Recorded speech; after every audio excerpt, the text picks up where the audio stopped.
What's going on, guys? Welcome back to the channel, or welcome to the channel if it's your first time here. It's your boy Mensa, and today we're going to be going over the highly anticipated Spider-Man 2 reviews that have gone live this morning. So as of recording, we have over 117 reviews loaded up on Metacritic, and it has gotten a 91 overall, which gives it universal acclaim and makes it a must-play on the Metacritic scale. So we're going to go through a few reviews, see what people are saying about this highly anticipated game that comes out on October 20th, and we'll, just see what everybody's saying, and, you could draw your conclusions for it if you're on the fence about if you want to buy it or not, and then we'll get to that. So if you're new to the channel, please make sure you do hit that subscribe button, leave a like on this video, and let's get right into it after this.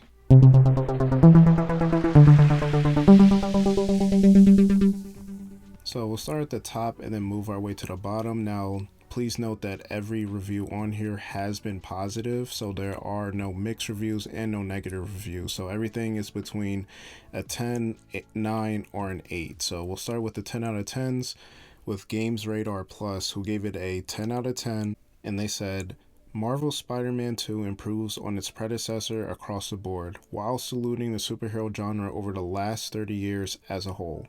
With a captivating narrative and unrivaled spectacle, it's the quintessential superhero game in story and mechanical terms. So a lot of high praise there. It's pretty much saying this is the, like exactly how it said, the quintessential superhero game. So this is the essence of superhero gaming, the apex. It doesn't get any better than this. Then we have another 10 out of 10 from Screen Rant, where they said that Spider-Man 2 is a towering achievement in every metric. At the very least, it's one of the PS5's preeminent offerings. So all good there. Let's move on to VGC, where they gave it also a 10 out of 10. They said Spider-Man is an incredibly confident sequel and one of 2023's best. Incredibly fun to play, fast-paced, and full of heart. It takes the best of the Spider-Man lore and the best of Insomniac's penchant for excellent gameplay sequences and combines them for arguably the best Marvel game ever. So that's super high praise. This is talking about any video game that's been licensed through Marvel. This beats all of them. Like it's not even close from the way VGC is kind of describing it. So I want to get to some of the not 10 out of 10. So we have Game Informer. They gave it a 9.5 out of 10, and they said Insomniac has nailed that rarest of video game development feats. The team has landed a trilogy of games that all stand strong on their own merits, but unite into a sweeping saga made better by experiencing its entirety. While more Spider-Man games will inevitably expand this mythology in new directions, there's no need to wait. With Spider-Man 2, the developer has found what makes superhero stories worth telling and retelling, and given its likable heroes the journey they deserve. So the trilogy it's speaking of here is, Marvel Spider-Man from 2018, Miles Morales, and then now Spider-Man 2, where they both come together. Then we have another 9.5 from Atomic saying, Insomniac Games has done it again. Although in effect, Marvel Spider-Man 2 starts from the already very well-built base of its two predecessors. The way in which it expands things in all departments makes it a must-see game for anyone looking for a great story, amazing graphics, a polished, deep, and very fun combat system, as well as an open world that, although systematic, always has something to offer to accentuate the excellent game mechanics that are being presented to us. This with a rhythm that makes letting go of control really difficult. So my only critique of this is, man, this was a long, I don't care how many commas you put in a sentence, this is a run-on sentence. This is literally everything I just said right now was 2 sentences. The first sentence was Insomniac Games has done it again, and then everything else I said was another sentence. That's crazy, but yeah, all good there. And I know this was a concern for a lot of people, where they're thinking like, how can you make this game better? Like, sequels are always hard because you don't want to reinvent the wheel too much, but you also don't want to be too similar. But it sounds like they did find a great middle ground there, where they kept a lot of the combat the same, but the new ways of storytelling, the graphics obviously are improved being on PS5 and things like that. So that's good to see. So let's look at a 9 out of 10. So from comicbook.com, they said, ultimately, Marvel's Spider-Man 2 captures the essence of the character on a micro and macro level. We get big, epic set pieces infused with personal stakes, spectacular combat, the amazing web slinging web swinging that every kid dreams of, and a story that tests Miles Morales and Peter Parker on both physical and mental levels.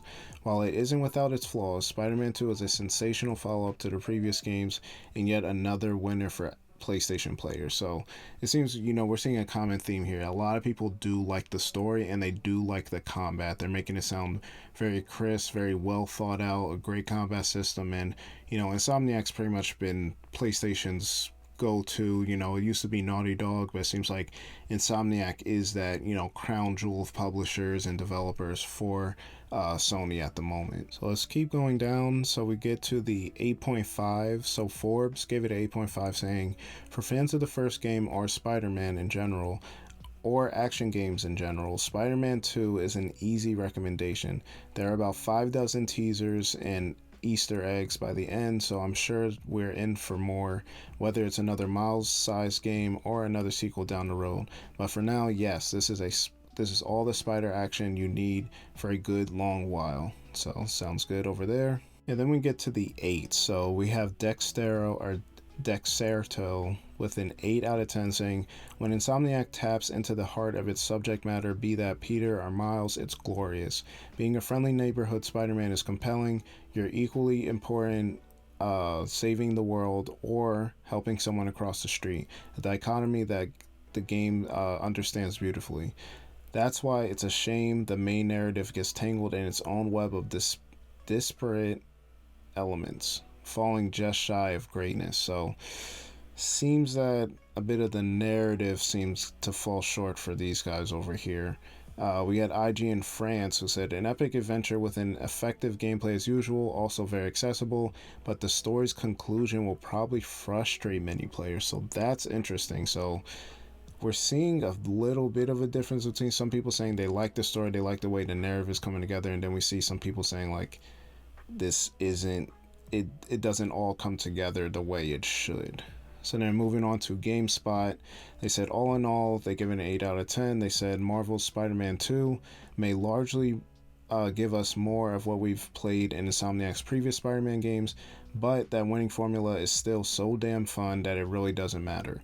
The story's exploration of loneliness is fantastic, creating gripping new narratives for the two heroes, Peter and Miles, as well as the two main villains, Kraven and Venom. Spider-Man 2 unites all 4 characters in a riveting narrative through line you'll want to see all the way through, and has the gameplay hooks to keep you engaged the whole ride. So I'm not really seeing why they gave it an 8 out of 10. Maybe it was nothing that threw it over the edge for them to give it a higher score, but I didn't see really any negatives from them. And then finishing up, let's do IGN's review. So they gave it an 8 out of 10, which I've already seen online.